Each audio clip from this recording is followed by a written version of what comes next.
Voydod, endi qisaman deyman, qisadigan joyimni ochib yuborishadi. Endi bo'ldi qisdim deganimda yana qisadigan joyimni ochib yuborishadi.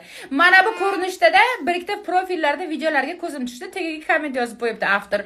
Greenleaf'da kata pullarni yeb, kelgan yomonlab chiqish necha pul bo'lyapti? Agar shu qo'limdagi pulni bir sumini olgan bo'lsam, olib kelgan bo'lsam uyimga, farzandlarimga yedirgan bo'lsam yoki o'zim yegan bo'lsam, teshibgina chiqsin. Xudoni oldida ham ayta olaman, bu pulni bir sumini yemaganman. Pul kassadan chiqqan va qayta yana kassaga kirib ketgan video olingandan keyin. Sababini Salima degan ayol bilan Nafisa degan ayol juda ham yaxshi biladi. O'shalar olgan bu videoni. Profilga video joylashdan ular sassiq birinchi bilib ol qanaqa video bo'lgan u. Greenleaf'ga a'zo bo'lganingizdan keyin piramida hosil qilishingiz kerak. Ana o'shanda sizga katta pul chiqadi. Mahsulot sotib, katta pul topib bo'lmaydi u yoqda. Men ishlab ko'rdim-ku, chort.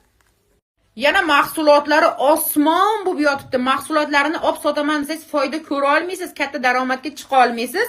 Faqat katta odam olib kelasiz 4.700.000 dan, o'shanda daromadga chiqishingiz mumkin. 4.700.000 berib a'zo bo'lganingizdan keyin qo'lingizga mamlaqa podarka o'shatib qo'yashadi. Yaqibi 700-600 dollar turadi.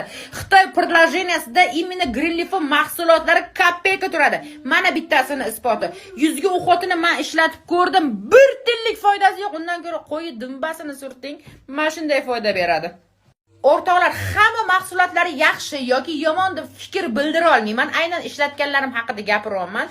Bitta narsani mard bo'lib tan olay mayli. Tualetni bo'lmagasi da zo'r, ko'tni yaxshi tozalab beradi.